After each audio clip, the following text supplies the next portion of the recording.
Richard Skipper celebrates. Every show is a celebration. Each show, Richard delivers the artists you love, showcasing what makes them unique. Never gossipy.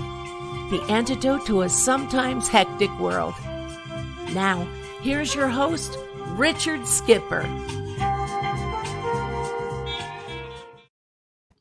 Happy Sunday, everyone. Happy spring, and welcome to the latest edition of Richard Skipper Celebrates. I'm Richard Skipper, and I love to celebrate. I love to celebrate artists and their body of worth.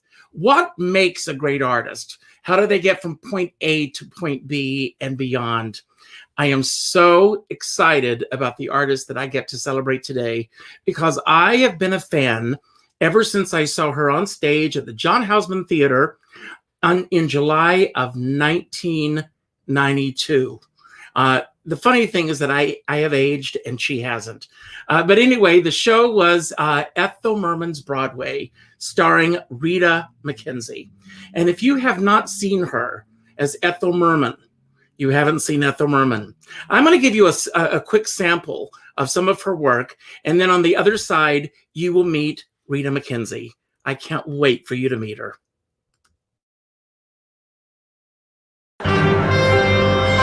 What's taking the country by storm? It's Ethel Merman's Broadway.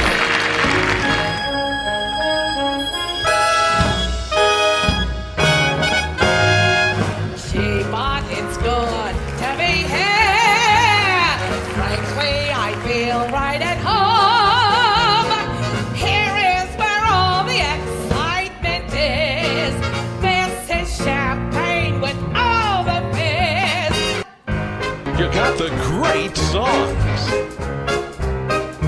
Folks are down where I come from. They ain't had any learning. Still they're happy as can be, doing what comes naturally. Got no diamond, got no pearl. Still I think I'm a lucky girl. I got the sun in the morning and the moon at night.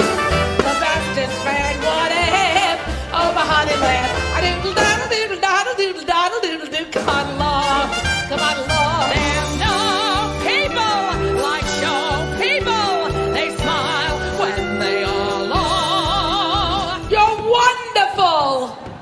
It's the biggest little musical in the country.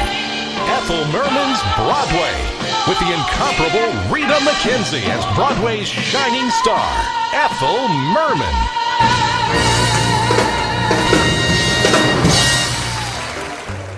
I'm the chosen party giver of the White House clientele. Cause they know that I deliver what it takes to make a gel.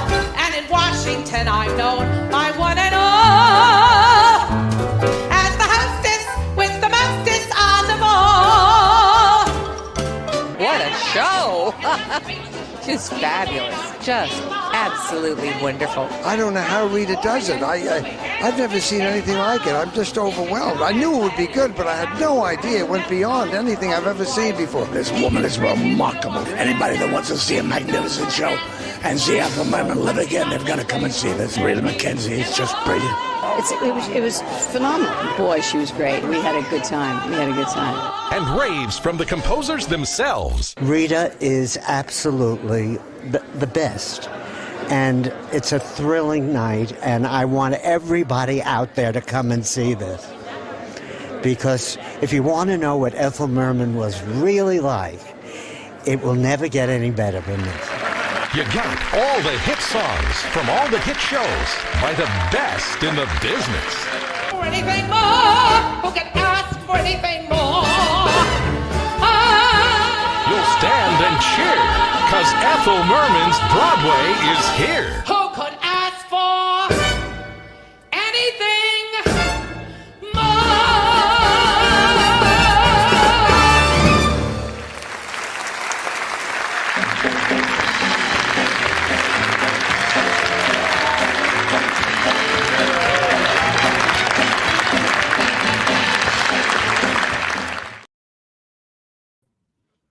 Now that is theater. And this is Rita McKenzie. Hello, Rita. Who is that woman? Who's that woman in the mirror there? I don't know who she is. Oh my God. Well, I know who she is. And I think the last time I saw you do this show was either 2 or 3 years ago, right, when you came to Feinstein's 54 Below. Right. I do want to start with where we are today. Yes. We are still in the midst of this pandemic. Today marks 374 days since our theaters shut down. And of course, that is around the world, around the country, but we are coming back. And I want to ask you, how are you and Scott doing really in the midst of all this? You know, it's been a really wonderful year and a really bad year. You know, the COVID, all the people that are quarantined, we can't do anything, but we've learned a lot about ourselves. We have reached out to other people in different ways. We have gotten to know our animals very well. And I have spent time in California, actually. I got out of New York. I was one of the lucky ones that was able to get out. So I'm going back, but I was able to get out. And so it's been a very sunny quarantine. You understand? But you got to make the best of a bad situation, you know? Absolutely. Absolutely. I think of this as a pause. I think of this as a pause to think about the things that we love, the things that we want in our lives, and also the things that we don't want in our lives. Right. I think the whole world is shifting right now. And if you don't shift with it, you're going to be left out in the cold. You really are. You really are. And I remember the old time band leader, Lawrence Welk, used to course. Musicians look like you're having fun, but don't have any. And I used to laugh at that because I thought to myself, well, that's a good motto, because, you know, even when things are really, really down, you can make some fun out of it. You know what I mean? You really can if you try. And there's so many people that are desperate, and there's so many people that are at their wits' end. You know, we're lucky, Richard, because we're not on the streets, okay? Right. We really are. And so one of the things that we're trying to do is help the people, you know, that we see that need the help. And so that we've shifted also. We've totally shifted from ourselves, you know, because we're artists. So we have to think of ourselves all the time. You know, that's just what we have to do when we're on the stage. But now we've had a break, and we're able to think of other people. So it's been good in that way. Absolutely. Now, the funny thing is, I don't know why, when I first saw you, of course, I saw you in New York, but you've been living in California now for how long?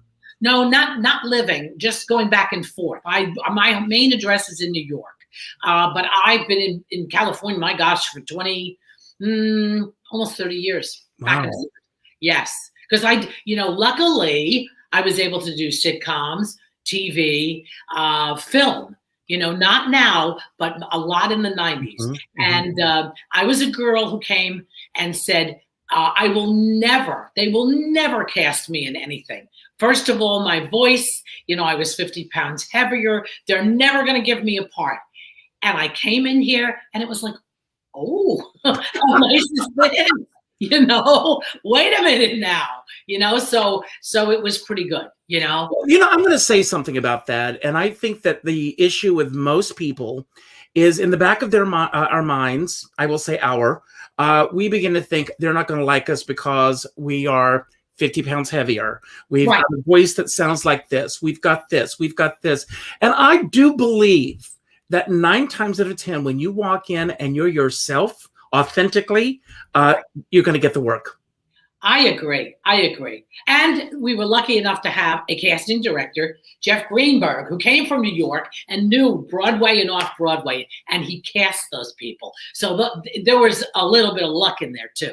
But yes, I agree with you. I don't think it matters how heavy you are, how thin you are. It matters your authentic self. It really does. It absolutely. You know, and you just mentioned that you're still a New Yorker. Mm-hmm. I know that originally that you're from New Jersey. You're from Woodbridge. Do you still have family in Woodbridge, and how often do you get back there? You know what? I have a family in New York State. One of my daughters lives in I'm going to say Queens Creek. That's ridiculous. It's right across from Cold Creek. She lives in Cold Creek, which is a beautiful town. Okay, she lives there. Do you mean Cold Springs? I meant Cold Springs. I'm sorry. I know where Cold Springs is. My son is in Arizona, and there's a Queens Creek and a Cold Creek in Arizona right next to him. Mm-hmm. And there's, Cold Springs. That's where she lives. And then my son lives in Arizona. So it's back and forth, up and down all the time to see my grandchildren, because I have 3 boys, and they're all 6, 7, and 8. And I've seen some of the pictures, and they are adorable. They're cute. They really are cute. My mom is passed. My dad is passed. I'm sorry. I have a sister who's in Arizona. So, Now, was it always just you and your sister? It was only my sister. I'm an adopted child. So for me, being adopted, it's not just being adopted, but I was adopted at 1.5 years, not as a baby. So it really is an interesting life I've led, actually, because my parents were wonderful enough to pick a baby who was, 1.5 years, not a little baby, because most people want tiny little babies when they adopt, I'm going to ask a question, because this came up in an interview that I heard the other night with Kristen Chenoweth, who is also adopted. Right. And the interviewer asked Kristen, so I'm going to steal from this interviewer for a moment, if she knew anything about her biological parents and if she knew anything about their musical past or history. And Kristen very sheepishly worked around that and said she will reveal that information at the right time. Yes. Do you know anything about any musical roots beyond your adoptive parents? No. I used to think for about 5.5 minutes that Ethel Merman was my... She had an affair, and in the same year I was born, there was talk, there were rumors, and I thought, wouldn't that be hysterical? No, I didn't think that, but I said, wouldn't that be hysterical? But no, I don't know. I don't know if my parents were musical in any way. I know very little about my real parents because, the Catholic charities back in those days sealed records. You didn't see the records. And I did go back when I was older, after my son was born, to see the records. And they had very minimal information there. How old my mother was when she had me. She was healthy, blah, blah, blah. So basically, you're on your own. You really are on your own. But my adoptive parents were the ones who encouraged all of this. They said I was special. I would go to kindergarten and tell all the kids, I'm very special. My parents say I'm special. I love it. I love it. And then I would, they gave me dancing lessons, singing lessons, piano lessons, all of these things. And then I said, this is great. I want to do this. And my mother, being very strict Italian woman, said, you can't do that. That's not what you're going to do for a life's work. That's not for a young lady. You will be a teacher. So, and besides, I went to I went to Catholic schools all of my life. Grammar school was co-ed.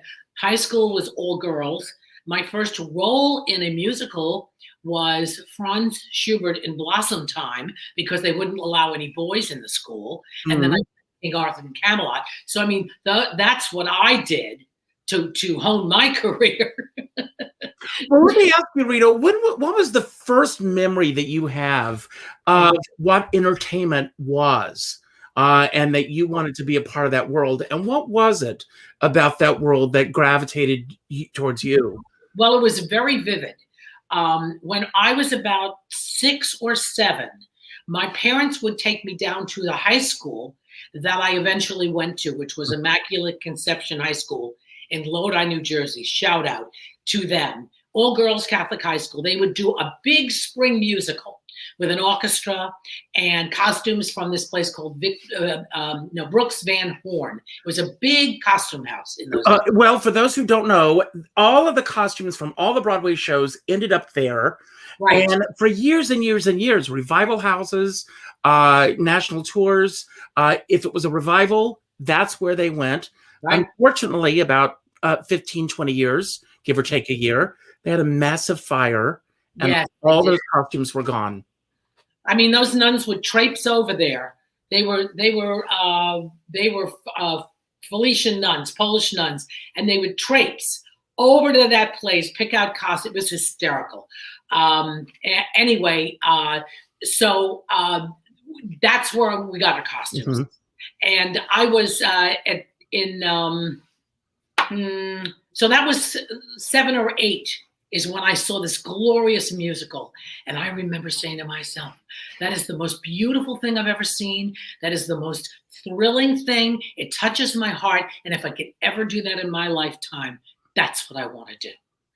And then in 4th grade, I was talking in class because that's what I did. And the nun said to me, if you keep talking, I'm going to slap you into next week. And I said, wait a minute, we have plans this weekend. And the class laughed. And that's when I knew You could get a laugh. I could get a laugh. So those are the 2 things that I vividly remember helping me. With all of that going on, did you live in a household where entertainment was the norm or the exception within the house itself? My mother wasn't, a singer or anything like that, but she did, in those days they would have school musicals and things, and the parents would participate, and she would do it. She would be in the chorus. So I saw her dress up and put her makeup on and go over and do that. And my mother was social. So I got to see, all the different participations, and most of it was musical. So I thought it was grand. I said, oh, I'm in heaven. This is where I need to be, So I'm very disappointed when my father was very, very good. He would have been happy if I was a policeman, okay? But my mother had certain ideas for me. So I became a teacher. I taught 4th grade for 2 years. You did teach, right? I did. Yes. Well, I want to ask you a question regarding going to an all-girls school and also going to Catholic school. How did both of those things shape you, both positively and negatively? Positively, I became one of the funniest people in the school because I had to do something, we all had to alleviate the fact that we couldn't go out with boys. The negativity of it, I think, for me, being so cloistered, because I also went to an all-girls Catholic college up in Rochester, New York. So the negativity of it was that I didn't date much. And so I ended up getting married 3 times. That I think is the negativity of it, okay? Because I didn't have that experience that most girls have. Going out, making a decision. You don't have to marry the first person that talks to you. You know what I mean? So yeah, that was the negativity. But most of it was positive, and I wouldn't trade it for the world. The discipline was fabulous. The culture that they gave me. I mean, Stradivarius. We were something. Oh, there was something on a talk show or something, and the woman said Stradivarius. And nobody knew what it was. I knew what it was. And I said to myself, oh, I mean, who would know that? But in class, they taught that. And by the way, it's a violin. But yes, of course. Yeah. But a lot of people don't know that. I know. And, it's funny because Harry Collegian, who was married to Carol, he always used to say, if you're not exposed to the arts, children will not know the difference between a microphone and a xylophone. And it's so true. And we also live in a culture, unfortunately, even kids that are in the business now don't have a healthy respect for what came before. And I know that both you and I do have that respect. I want to ask you, when you went to become a teacher, and obviously when you're in front of a class, you are entertaining. You have to be entertaining to hold their attention. But when you were doing that, did you, in the back of your mind, feel, I should really be performing instead of doing this? And how were you able to break away from that and to start to pursue a career? Well, you know what I thought it was, actually. Honestly, as serious as I was as a teacher, I told you, I taught 10-year-olds. I also tried to make the subjects fun for them. And so, for instance, history was gossip from another time, is what I tell the kids. So let's start gossiping. You know, I would try to create ways to get them involved. And so that's how I, fulfilled my creative experience. But can I divert for just a second? Oh, absolutely. A little story very quickly. This is how wonderful life is. 10-year-olds, okay? A boy in the back of the class talking to his neighbor, okay? I said, Jeffrey, could you share with the class what you're talking about? We were in geography. Okay, I'm 22, he's 10, okay? And we're looking at the pyramids. And I said, what are you laughing about, Jeffrey? And he said, they look like the Earth's tits. Well, I'm 22, so I'm laughing with the class. Okay, but that's not the part of the story I want to tell you about. 15 years later, my mother is very sick with brain cancer, maybe 20 years. The doctor comes out after operating on her, Hackensack Hospital, and said, do you remember me? And I said, no. And he said, I'm Jeffrey Basilata. I'm Dr. Basilata. It was the boy in the class. That is amazing. That is absolutely an amazing story. That is amazing. Well, thank you and for that. that. Yes. So, but how did you begin to break away from teaching to pursue a career as an actress and a singer? Well, gradually. I had children. I taught for 2 years, had my first child, and I would do summer stock. I wouldn't do it during the school year because obviously I was a mother. I was a stay-at-home mother. I would go in the summer and I would bring my daughter to Coach Light Dinner Theater. I would do things like Gypsy, played Mama Rose and Gypsy, all those shows, and she would be in the playpen. And I remember the girl that played Mazeppa, there she is with her, my daughter. And I'm thinking, well, I guess this is okay. Anyway, and that's how it started. And it took me, oh my goodness, really, because I had my children, they're 7 years apart. So I never really had children and then go, all summer stock. And then my father finally said to my mother, she needs to do this. This is what she's born to do. Let's help her. So what they did was, I was living in Connecticut raising the kids, and they asked, they gave me the money to take trains down to go to HB Studio, to go study with Larry Moss. And I would also take the trains down to audition. And in those days, long lines. So I would, meet a couple of the girlfriends and they would hold a place online for me. I finally got my equity card. And it wasn't until I was maybe. What show? Oh, let me think. The equity card was Coach Light. It was in Gypsy. I did another Gypsy. I didn't play Mama Rose, but I played one of the strippers. And I got my equity card. And I remember thinking that it was the most important thing that I had done for myself, more so than a college education, because that's what I wanted. Okay, I have an equity card, but it's still hard in this business, and you don't live there. And I remember my friend of 40 years, Chris Powers. I was in Larry Moss's class. Wonderful teacher. He said to me when I got up, he said to me, you have a fabulous voice. He said to me, I want you to do me a favor. Either lose 20 pounds or gain 20 pounds, or all you'll ever be is a second banana. And I said to myself, well, second banana is okay. No, he didn't want me to do that. So, okay. So Chris, I came out of class because those were 9-hour classes in those days. Oh, I know. I went. 12 to 9. So Chris, my friend, said to me, oh, please don't listen to him. Isn't that terrible? He said, we'll create something for you. And I'll tell you, in those days, I would go in, but you needed credits to really get seen. You couldn't just, now they'll see people because they're talented. But no, not those days. You had to have credits, and I didn't have any.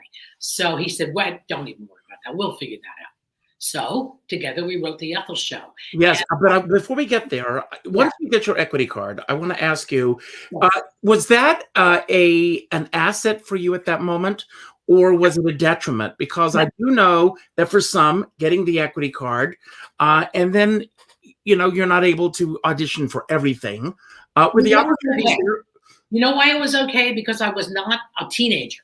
Mm-hmm. If I were a young kid, I wouldn't want an equity card so soon because they need the experience. I've left out a whole section of my life, which was I was at Theater by the Sea, which is a non-equity. I don't know if it's a very famous non-equity theater. No, it's equity now. I work there. Yeah. Oh, yes, they are equity now. You're right. But in my day, that tells you Methuselah, they were non-equity, and you could do any show, any. Was that Tommy Brent?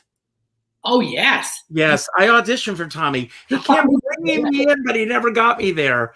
Oh, Tommy Brent. I could tell you stories, but anyway, the point is, he used to fire people at the end of the night because he didn't the cabaret needed to be closed, and we didn't want to close it because the people were having such a good time. But I learned so much at Theater by the Sea. That's where I honed my skills. I worked with Michael McGrath. I worked with Becky Spencer. Let me see who else is on Broadway or has been. Lot of wonderful, wonderful people who then went on to become something. Okay. And he did a lot of that. And I remember he was doing Whoopi, and he said to me, because you can never say something, straight to you. Okay. Read it. Read this script. Okay, Tommy, I'll read it. He said, but I'm not giving it to you, but just read it. Oh, okay. So I read the script for Whoopi. He said, you're not tall. He said, you're not tall enough. Okay. He goes down to New York, searches, couldn't find anybody. So I finally did Whoopi. That was one of them. I did Little Me. I did Whoopi. Yeah, McGrath was in it also. Yeah. I don't know. I'm going to go back to the first time that you did Mama Rose. Yes. Did you have any inkling at all that Ethel Merman was there for you or not? Oh, you mean she was never? I never met her. You don't. No, I mean that her persona. She lives in you, I believe. No, I didn't. I didn't. I was cast in the show, and it was the fellow's name was DJ Maloney, and he said to me, "You remind me of a young Ethel Merman." And the very first time I ever heard that was about 6 months before I did Babe in Pajama Game, and the reviewer said, "She's like a young Ethel Merman," and I said, "Oh, let me look her up." And when I read about her, I said, "Oh no! I don't want to be. I wanted to be an ingenue like everybody else." Okay, so I was horrified. But then I embraced it as I read more about her. Well, I want to talk about the evolution of your show because Chris, who is your director and co-creator on Ethel Merman's Broadway, I mean, there are these pivotal moments in a person's life where you meet someone, and it truly changes the trajectory of your life. Yeah. So when he says to you, "We're going to create a show," did you both sit down and set out to write a show about Ethel Merman? How did that come about? Well, he said, you need to be seen. That was the whole point of it. It wasn't so much a show. It was, we need to find songs, because you do sound like Ethel, that people may not be familiar with. Mm-hmm. And then they would want to come and see you. Okay. So the first thing he wrote this himself, not me, was the section where she meets Irving Berlin, and she spouts off all the names of all the shows that Irving has written in a sentence. She did a paragraph talking to Irving. Mm-hmm. And we went into Don't Tell Mama. That's all we had was that piece and Everything's Coming Up Roses. And they saw it and they said, "We want you in the fall." And this was the spring, and we didn't have a show. We had nothing. We were like, okay. So then we got serious. And my husband at the time was in the Coast Guard Congressional Band, and they're up in Connecticut. And they have a big auditorium, and they also have rehearsal rooms. So Chris and I would, and he's from Connecticut. So we would go up there and write, and that's what we would do. And it was scary, but we had a date. We had to do it. It wasn't, it wasn't like, well, we'll do it if we can. No. And we would write over the telephone. And in those days, that was not a cheap thing to do. No, it wasn't. So when you opened at Don't Tell Mama, that first night that you walked out as Ethel Merman, what worked that night and what didn't work for you? Oh my gosh. Richard, I couldn't breathe. I remember there were 6 people in the audience. Okay. I took a deep breath. I started to, sing the opening number, and I didn't stop until the last moment. And the reviewer, do you remember Bob Harrington? Wonderful Bob. Of course, backstage. Yes. Absolutely. He said, she doesn't take a breath from the time she starts to the time she ends, but if she, hones this skill and does this, and this, she might have a show. So, okay, we took it, we went back up to Connecticut, we rewrote it, and then we presented it in the Colonial Theater in Rhode Island. And I remember they offered, and you know who was the most help? Tommy Brent gave us his list of people, and they came. And it was much better. We brought it back to New York. We brought it to Don't Tell Mom. Then people started to hear about it. Liz Smith. We also got a publicist, because you really do need one of those. Who was your publicist? Oh my gosh! Oh, please don't fail me now. Don't fail me now. Is Chris there, Scott? Scott, to ask him who the publicist was. I know him. Pete Sanders. Yeah, Pete Sanders. Okay. I'm sorry, Pete. No, that's okay. It happens to me. No, I'm getting old, Pete Sanders. No, but you're not. there's so many people running around in my mind today, because it's been a wonderful career. Not just with Ethel, I've had other. Oh, I know. I mean, you've had a phenomenal career. We're going to touch upon some of these other things in just a moment. But the Ethel Merman show, called Ethel Merman's Broadway, really put you out there. It did. Because I remember going to see you at the John Houseman Theater, and first of all, it was like going to a revival meeting. I said, that you've gotten better since then, folks. Trust me. Yes. Look at the Mary Lewis telethon, please. I said, if God forbid a bomb was to fall here, Fire Island and Greenwich Village would be gone, because everybody was there. You had this huge gay following in New York. And you were the toast of Broadway. Yes, we were. When you, because, as you know, I performed for years as Carol, but that's all in my past. Well, maybe not. No, it's there, definitely in my past for me personally.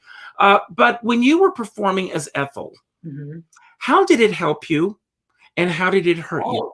Helped me. It helped me amazingly, because coming from that Italian family I told you about, with the mother who was so strict, I didn't really open my mouth till I was 26 years old. I mean, not open, not have an opinion. Ethel Merman taught me to have an opinion. I was allowed to speak. I was allowed to have an opinion. So she has been, glorious in my life. I never would have spoken like I do today if I hadn't done Ethel Merman. Never. Oh, no. No. I would have been a shy. As a matter of fact, when people get to know me, I'm a lot more, I'm not like that. You know what I mean? Because that isn't my personality. But Ethel has taught me to be, very, I don't want to say opinionated, but I want to say that, think and examine the situation and have an opinion. Don't have your mother's opinion. You know what I'm saying? Which in those days, a lot of girls did, So, yes. What surprised you the most about the success of this show? Because I mean, it was huge. It still is. We thought it was going to be, what Ann Miller says, is 4 bars and off. Okay. But it was not. I mean, it's still going, and it's been 1988 we started, 1987, 88. So, yeah, it's amazing. And let's talk for a moment about Bob Bendorf and yes, and his contribution. I'm always very interested in the collaborative process. What was the collaborative process like for the three of you? Oh, I was married to Bob Bendorf, really. I mean, musically. Because the thing about Chris and Bob, Chris can't play the music, but he knows exactly what he wants musically. And Bob was so brilliant. Bob could play anything, okay? Anywhere, anytime, anything. I felt so fortunate to have Bob Bendorf in my life. He was, and on the road, he was, like I said, my husband, because we had the same interests. So whenever we go to a different country or we would go to a different state, we would always examine the same things. We had a ball. We were lucky. I mean, I don't want to say, but, maybe we should have been paying them to let us do it. You know what I'm saying? But thank you so much for paying us. But I'm just saying it was a ball. We had such a good time. And we worked seamlessly together. I did a lot of concerts. I don't know if you know that, but yeah, symphony concerts. And this was something that Bob had never done before. So this was, well, neither had I. What am I talking about? But the point is, this was Bob on the stage with the piano, orchestra behind him, an amazing experience for Bob. And so I was able to, we were able to bring Bob an experience. Do you know what I'm saying? And the travel. So we were able to give him something back too, which is what we wanted to do. And he wrote a beautiful song for me. And we premiered it. It's called The Melody Inside. It's beautiful. And we premiered it at the San Diego Symphony. And his mother was so adorable. She got up and, I mean, there were thousands of people there, and she stood up and took a bow. I mean, that's how proud she was. These are the moments. And I remember doing a symphony 3 days, I think, after he passed. I couldn't get the words out. It was very, very hard. I can only imagine. I can only imagine. Now, this became a full-time job, but at what point did you start branching out and start pursuing other work? You mentioned going to California and that you started doing sitcom work and film work. And of course, I did.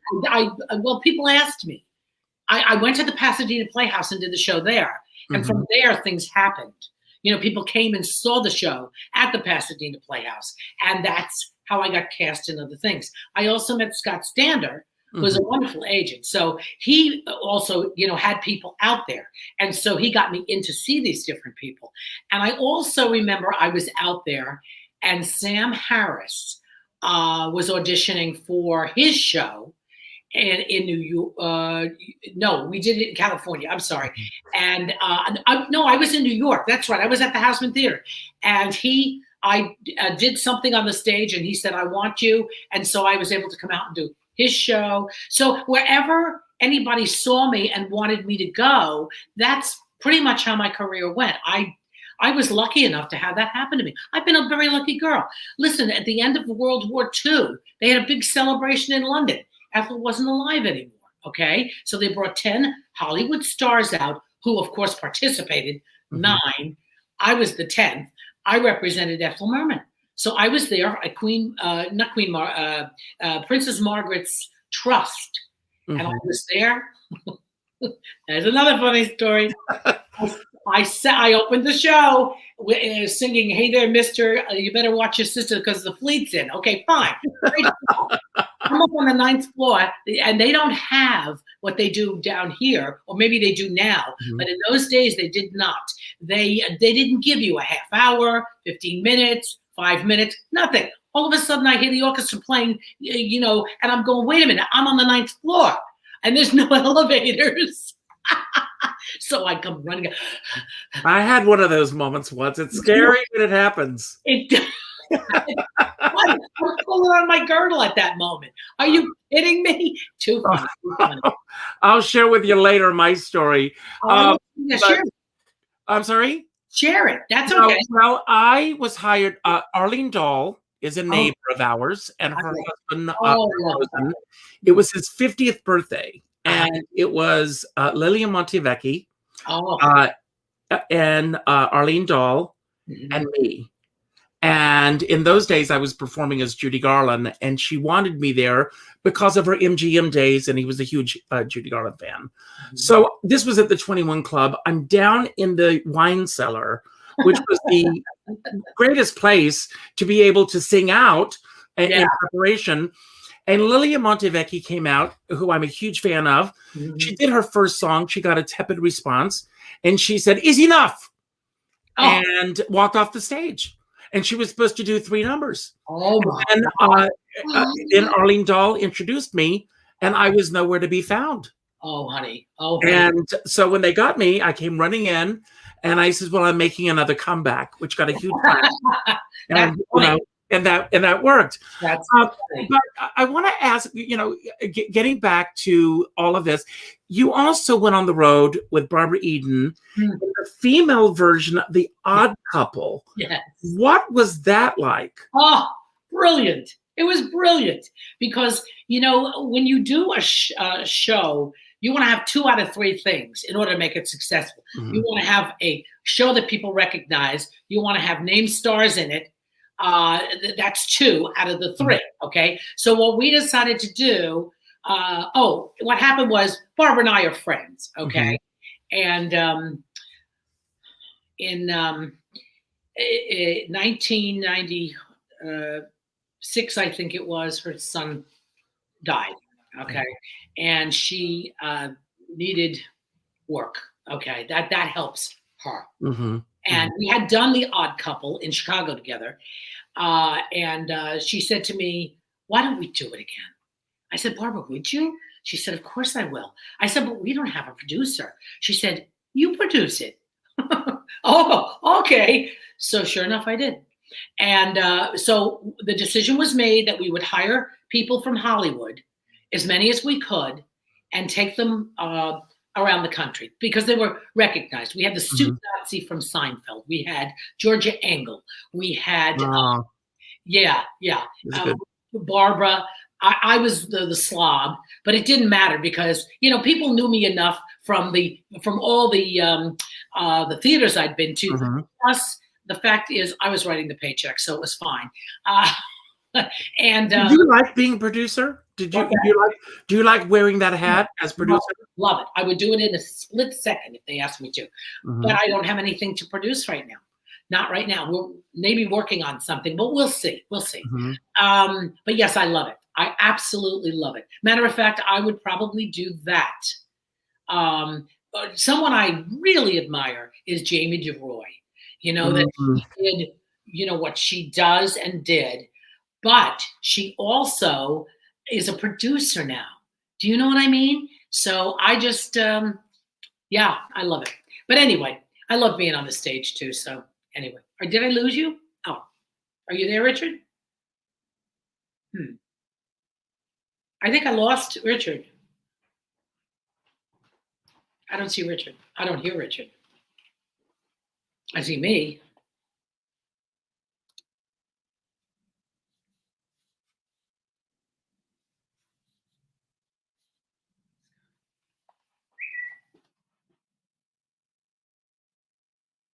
What were you trying to tell me?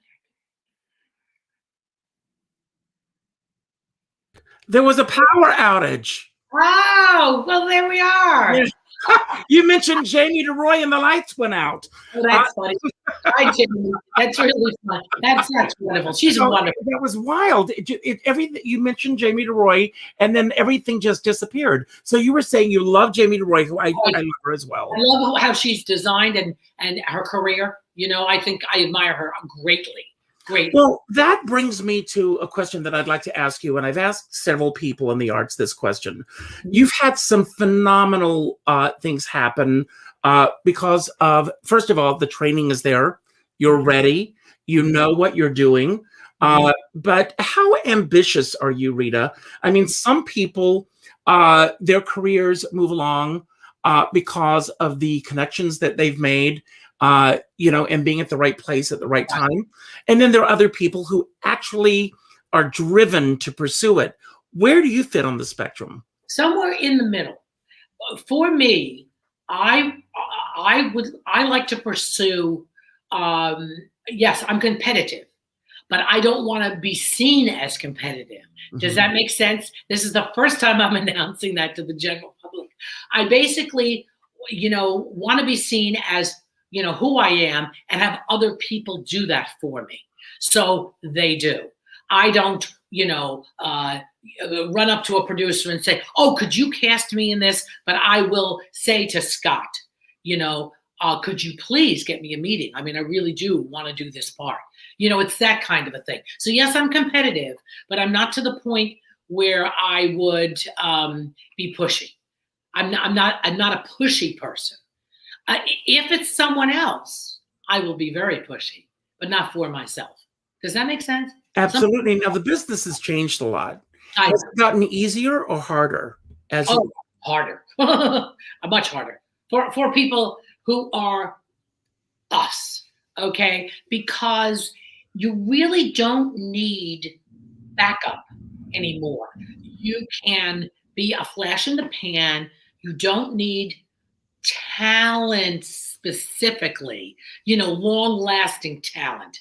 Now, if I say this, please don't be offended, Cardi B, because it's just the language you use, okay? And I'm an older woman. I just can't deal with that as talent, okay? That to me is... but don't you think, and since you bring this up, I'll go there. I think it's shock value. I think there are artists that go out. I watched a celebration. People will figure it out. I watched a celebration just last week of a major star who reached a milestone birthday. So you may know who I'm talking about. Yes, yeah. And then the first entertainer to come out and actually perform dropped the F-bomb in her introduction to her. I'm not a prude, but maybe I am. No, right. But you're not a prude, but really? It just didn't fit there. Yeah, I mean, a little respect doesn't hurt either, especially when you're honoring somebody. I agree with you. I think it's shock value, and I think these young people don't know any better.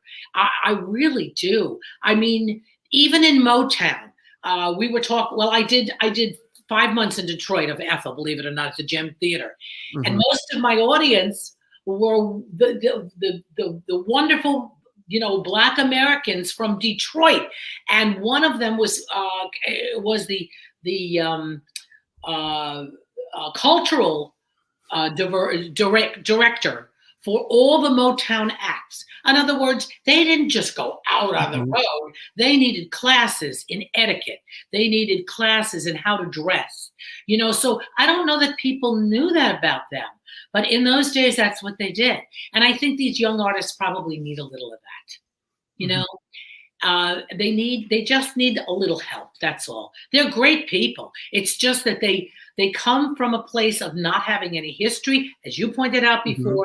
And when you know better, you do better. That's really what Maya Angelou said. And that is important.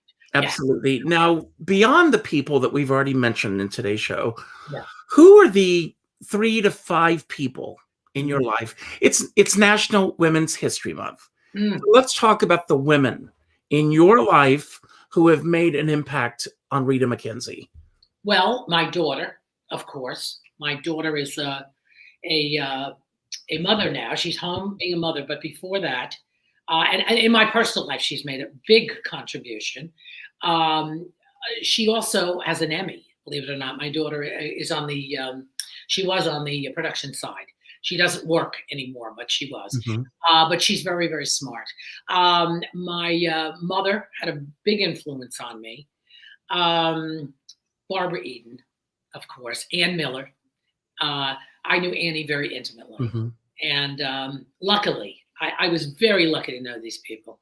And Barbara still, And Jan McCart. Do you know the name? Yes, and we just lost her. So, Jan, yes, God bless her. Yes, absolutely. These are the people that mentored me. Okay, and now younger people. Let me think about younger people who have mentored me that I'm amazed at. I don't know that many. Okay. Some of the cabaret artists, I mean, I spend a lot of time on Facebook now because I'm in California. I'm not in New York, so I don't get to see them. But some of them are brilliant. Yes. And I'm like, oh, isn't this wonderful? These people should get a shot. They should get the luck. I don't know. Maybe they'll have to make their own. And I will say something. Chris and I did make our own luck also. You can't just be lucky. You have to make it, luck. You have to be. I want to mention somebody who was part of your past as well, and that was Arthur Schaffman. Oh, yes. Arthur. And what did Arthur bring to the table for you? Well, Arthur was our first booking agent. Arthur Schaffman was a gentleman. What a wonderful man he was. We didn't think we could get, booked, in the living room. And Arthur came in and said, well, I can book you. And we were like, you can? And Pete Sanders, let me go back to Pete for a minute. Pete was not just our publicist, but he brought us out to California. He's the one that got us to the Pasadena Playhouse. I'm sorry, Pete. Why didn't I, remember your name before? Of course I know you. Pete was responsible for a lot of what happened to us in the beginning.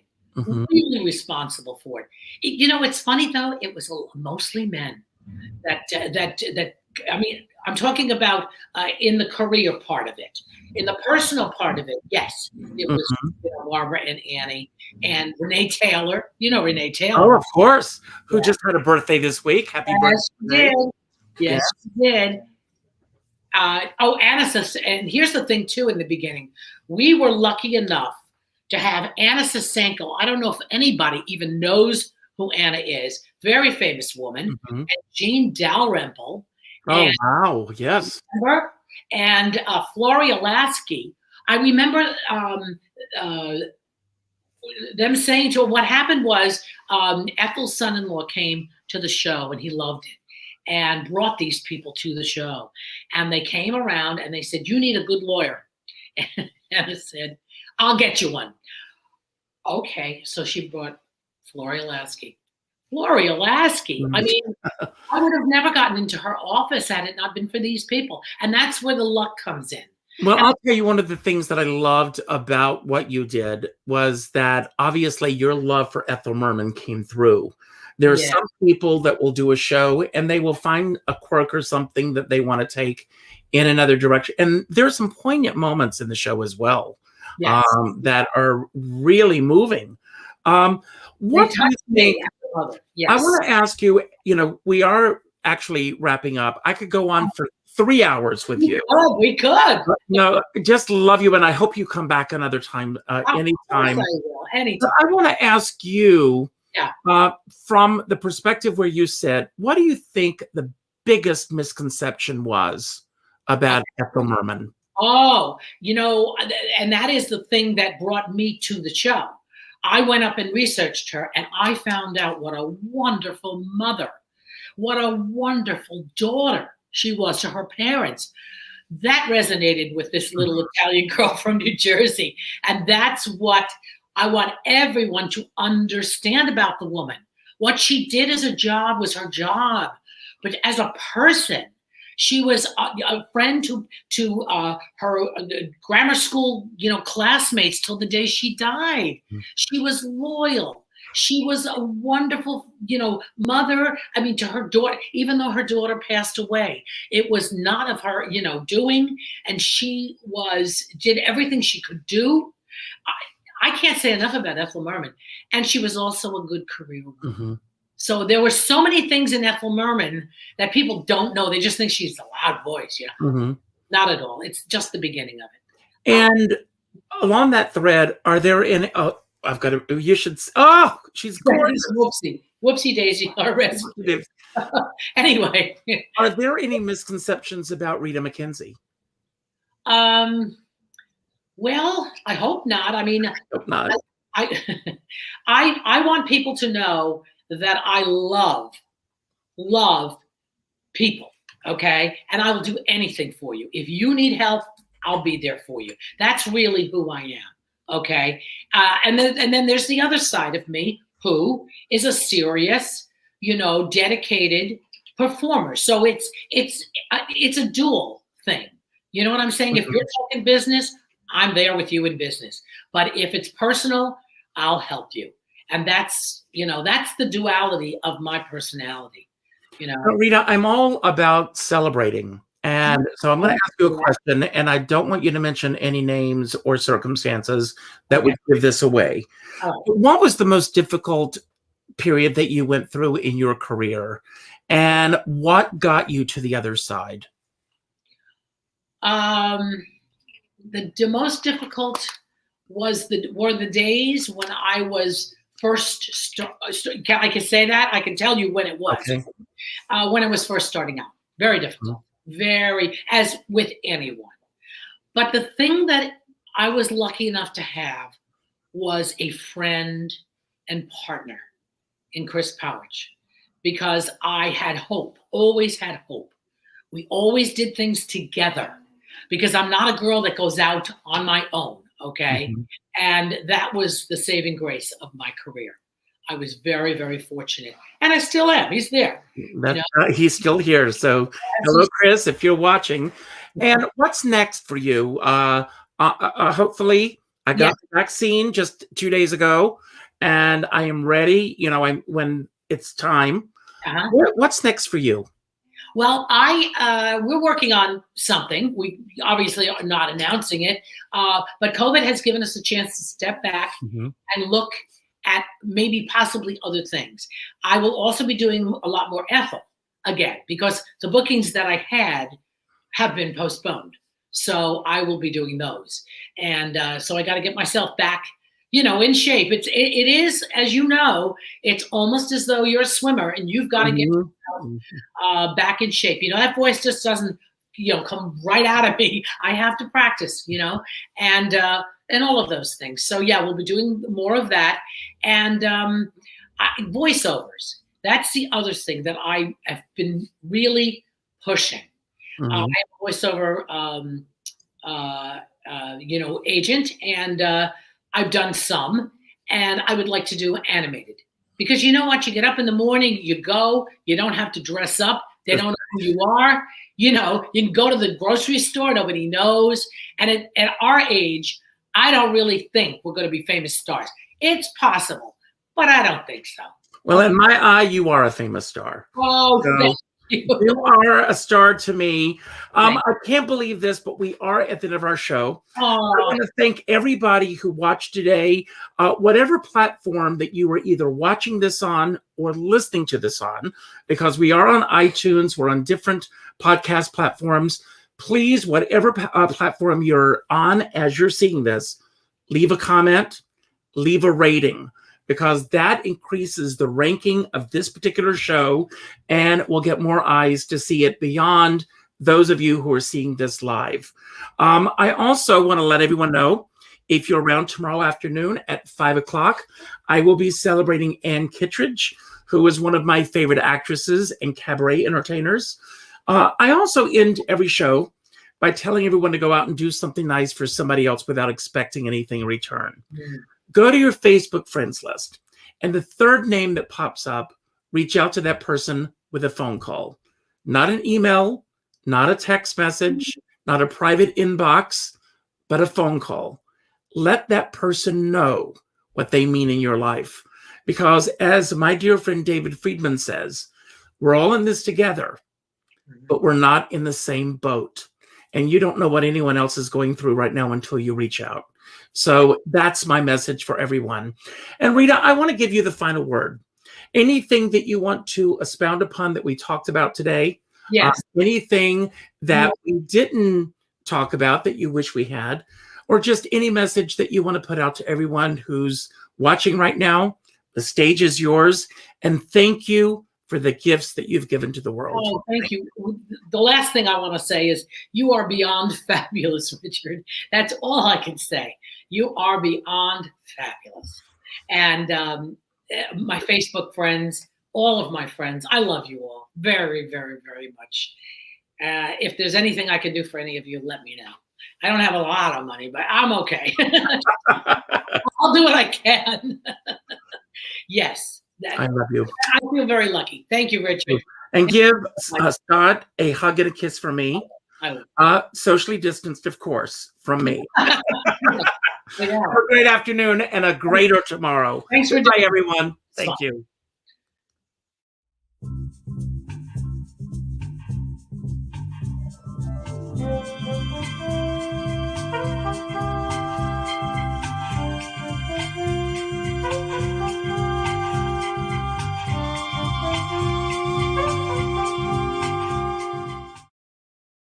Goodbye, everybody.